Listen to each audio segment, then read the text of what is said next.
నీకు ఎలాంటి హౌస్ కావాలి? ఇల్లు చిన్నదైనా క్యూట్గా ఉండాలి, అండ్ బెడ్రూమ్ స్పేషియస్గా ఉండాలి, పొల్యూషన్ ఫ్రీ ఉండాలి, ఓకే. అండ్ మోస్ట్ ఇంపార్టెంట్లీ ఇల్లు కొన్నాక ఎలాంటి లీగల్ ఇష్యూస్ లేకుండా మనశ్శాంతిగా ఉండాలి. నైస్. అయినా అలాంటి ప్రాపర్టీ ఈ రోజులో ఎలా దొరుకుతుంది? ఎందుకు దొరకదు? realrupee.com లో దొరుకుతుంది. ప్రశాంతంగా ఉండొచ్చు. అయితే చూసేద్దామా?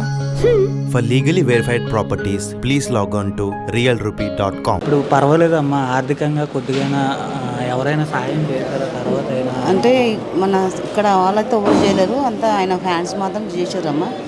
లైక్ కెమెరాలు ఉంటారు ఆయన పేరు, వాళ్ళు చేశారు. సోను సూద్ చేసిండు.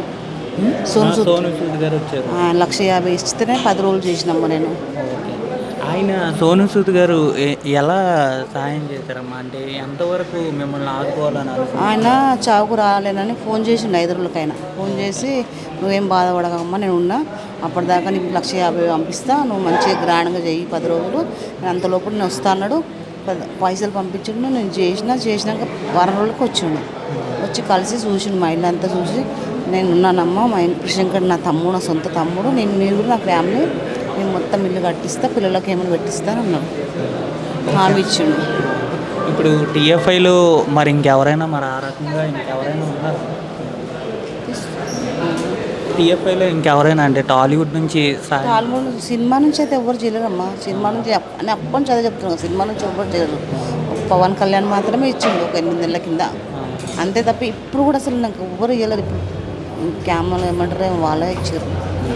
ఇప్పుడు ఇంకా ఏం కోరుకుంటున్నారమ్మా? ఏం లేదమ్మా, నాకు ఒక నెల రోజులు చేసేది. ఇప్పుడు 10 రోజులు అయితే నెల రోజులు చేసేది. మళ్ళీ నెక్స్ట్ మంత్లో మళ్ళీ మా పెద్దలు చేస్తారు కదా, మళ్ళీ అప్పుడు చేసేది. అదొక టెన్షన్ జరిగింది నాకు, అంతే. కాకపోతే అందరూ వాళ్ళు ఇచ్చారు, వీళ్ళు ఇచ్చారు, ఇవే న్యూస్లు పెడుతున్నారు. అల్లు అర్జున్ వచ్చాయంట, మా కొడుకు 50 లక్షలు ఇచ్చినంట, చిన్న కొడుకు 50 లక్షలు ఇచ్చినంట, మళ్ళీ నాకంట నెలకు 50 లక్షలు వచ్చేటట్టు చేశాడంట. ఇట్లా అన్ని న్యూస్లు పెడుతుర్రమ్మ అన్నీ.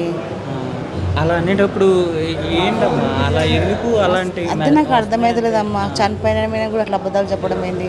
ఆయన పేరు చెప్పుకొని మెయిన్ రోజులకు తిని మొత్తం చెప్పమ్మా.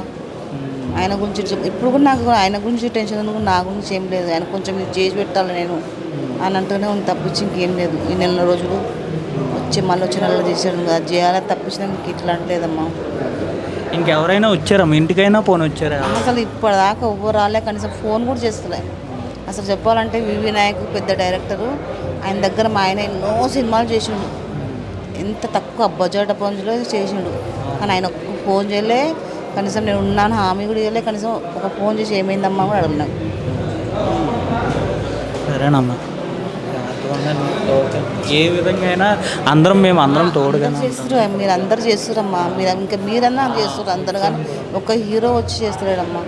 ఒక్కొక్క హీరో వచ్చి చేస్తే ఈరోజు మా ఆయన బతికే ఉంటుండమ్మా, కంపల్సరీ బతికే ఉంటుండే. ఆ రోజు చేస్తే గిట్ట ఈ ప్రభాస్ది ఏమంటారు న్యూస్ వచ్చిందో, అసలు మీకు కావాలంటే ఆయన ఫోన్ పోయి చూడండి, ఆయన బ్యాంక్ అకౌంట్ అన్నీ చూపిస్తారు. నీకు ఎవరు ఇచ్చేది ఎవరు వీళ్ళన్నీ వాడికి తెలిసిపోతుందమ్మా. అట్లా అన్ని ఫేక్ న్యూస్లు చేస్తారు, ఇప్పటికి ఇంకా అవే చేస్తున్నారు. మరి ఏం చేస్తాం అంటే వాళ్ళ దాకా వెళ్ళిందా లేదా అని కూడా నాకు అర్థమవుతుంది. మరి వెళ్ళిందా లేదా, మళ్ళీ చూస్తలేరా, వాళ్ళ బిజీలో వాళ్ళు ఉంటారని కొంచెం చూసినా రియాక్షన్ తీసుకుంటారేమో అని, మేము ఇవ్వకున్నా అట్లా ఇచ్చిరని చెప్తారేమో అని అంటారేమో అని నాకు అనుకుంటున్నాం. సరేనా?